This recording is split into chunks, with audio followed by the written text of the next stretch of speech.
Bonjour mes amis, j'espère que vous allez bien. Nouvelle vidéo critique et je vais vous donner mon avis sur le dernier film de la saga Karate Kid, Karate Kid Legend. Donc, c'est parti. Deux branches. Un arbre. Karate Kid Legend est le cinquième film de la saga Karate Kid, donc l'excellente trilogie des années 80.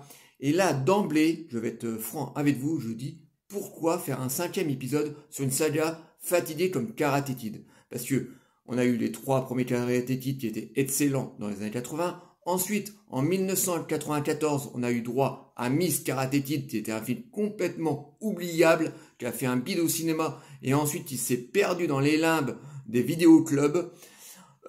Ensuite, on a eu droit à la série Cobra Kai, qui était très sympathique. Moi, j'aimais bien cette série, en tout cas les trois premières saisons. Ensuite, ça commençait à taper un petit peu vers le bas. Et là, ils vont nous sortir au mois d'août. Voilà, en tout cas, il va sortir en France ce mois d'août. Karate Kid Legend. Et pourquoi faire? Franchement, pourquoi faire? Parce que c'est un film, certes, qui est sympathique. Voilà, c'est pas une bouse sidérale, mais c'est un film qui ne sert strictement à rien. Maintenant, on est en Amérique. Nouvelles règles. Nouvelle école.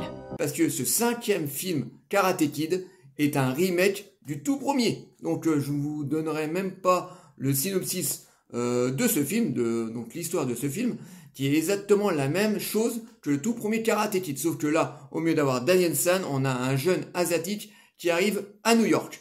Donc l'histoire est totalement la même, donc un jeune homme qui arrive avec sa mère à New York.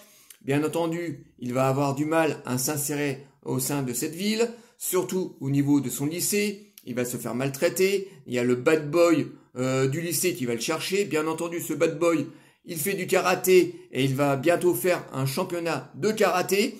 Et ce jeune homme va s'entraîner au karaté pour le battre à la fin. C'est exactement la même histoire que Karate Kid de 1985.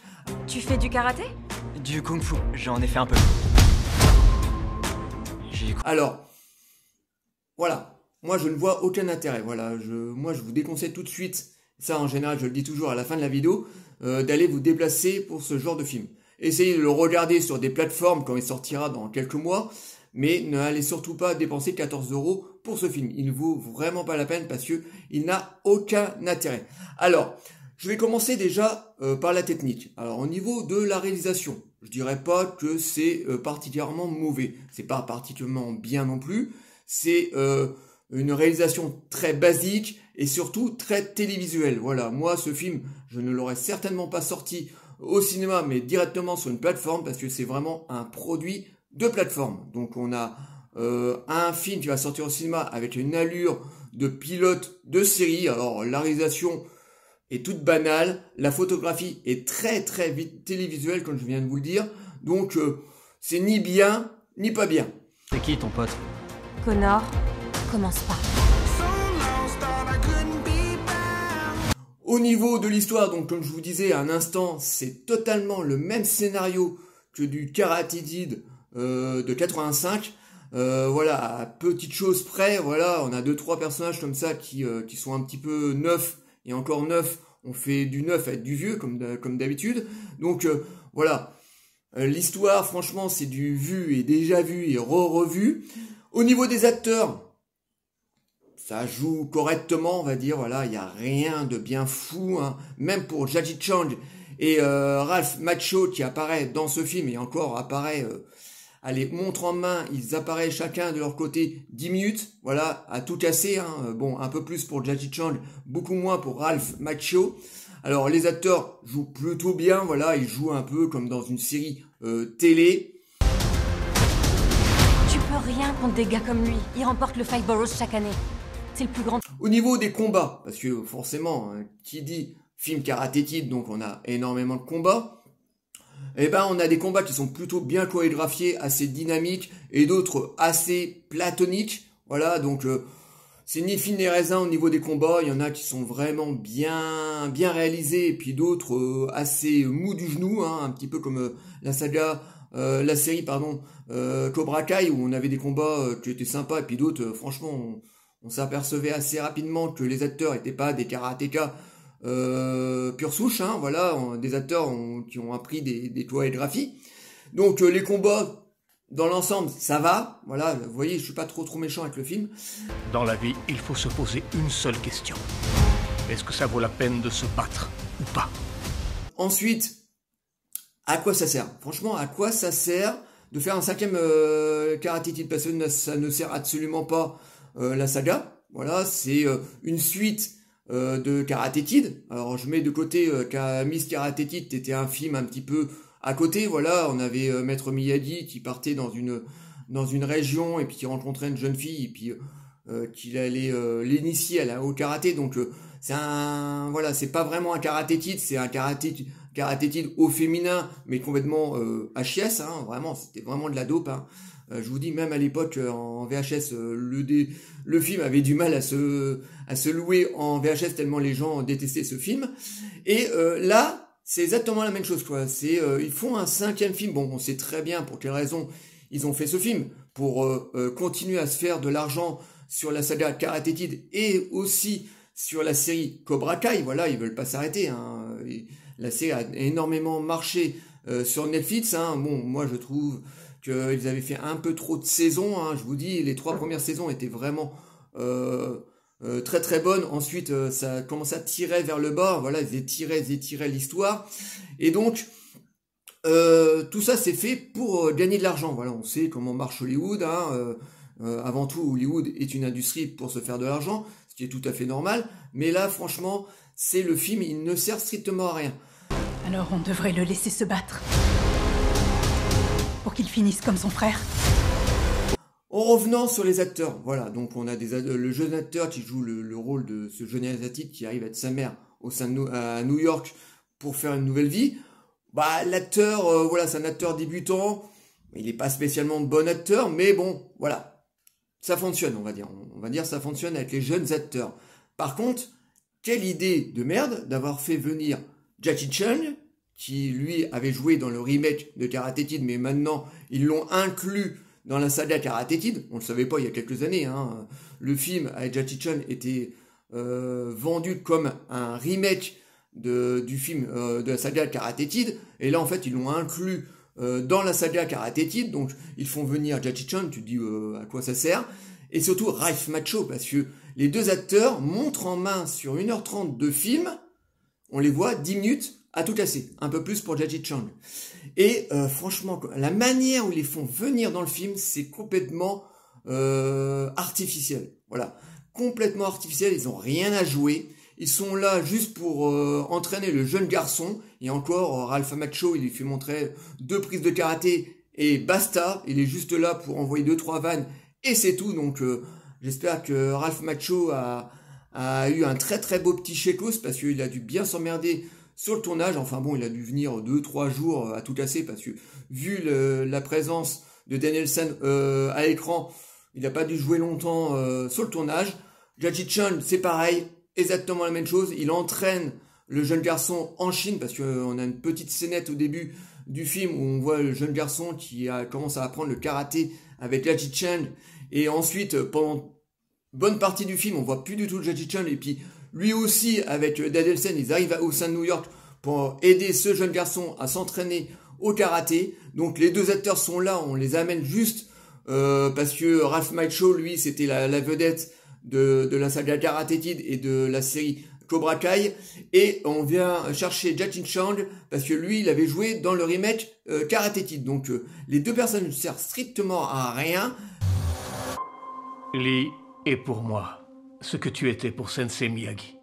L'histoire est toute banale. On a des scènes de combat comme ça par-ci par-là. Enfin bon, on a quand même pas mal d'action. Le film va beaucoup trop vite. Beaucoup trop vite. Le film dure à peine 1h30. L'histoire est posée, mais on n'a pas du tout le temps. Enfin, le réalisateur n'a pas du tout le temps de développer ses personnages. Voilà, on s'attache pas du tout aux personnages parce qu'on les pose là et puis on les rend tout de suite dans l'action. Donc on a pas mal de scènes de baston. Ensuite, le climax de fin, parce qu'on a un gros combat à la fin, voilà, comme il doit combattre dans un nouveau tournoi, hein, comme dans le premier film. Le tournoi, pour faire un petit peu jeunes et surtout pour attirer un nouveau public, ils l'ont tourné un petit peu comme une manière comme un jeu vidéo, voilà.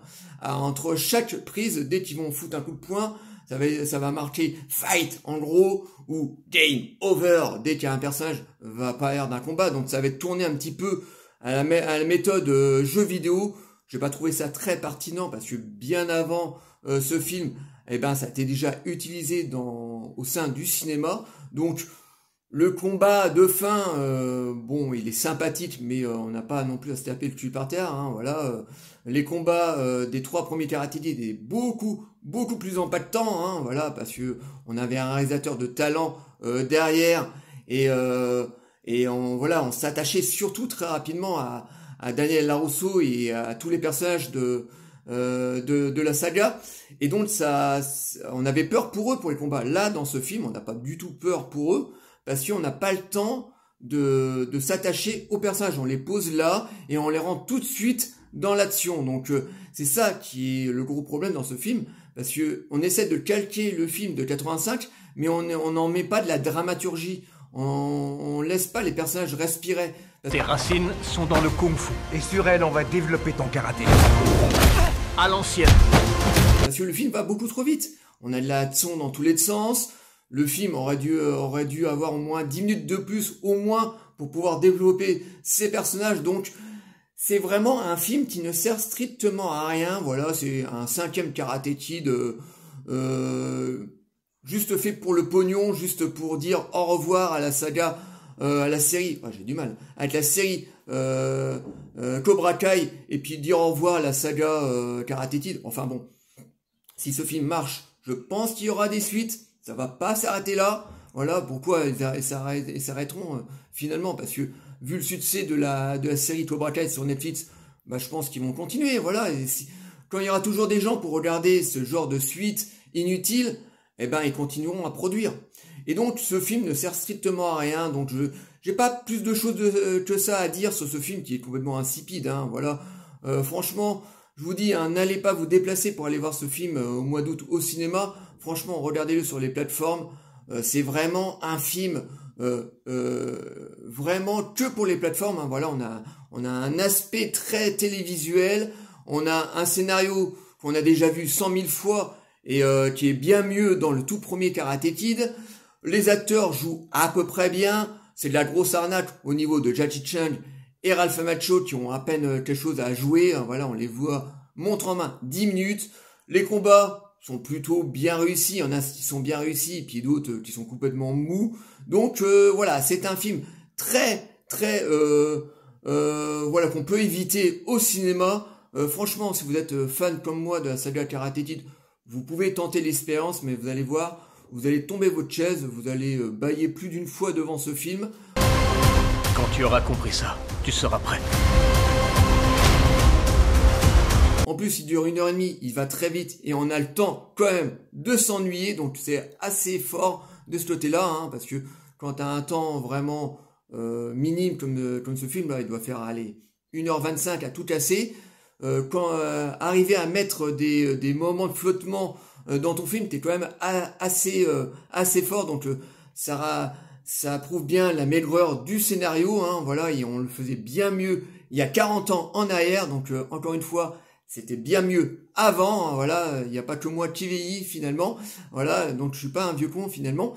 Donc moi je vous conseille voilà de l'éviter d'aller voir au cinéma et de le regarder plus tard sur une plateforme parce que franchement, ce Karate Kid Legend n'en vaut vraiment pas la peine.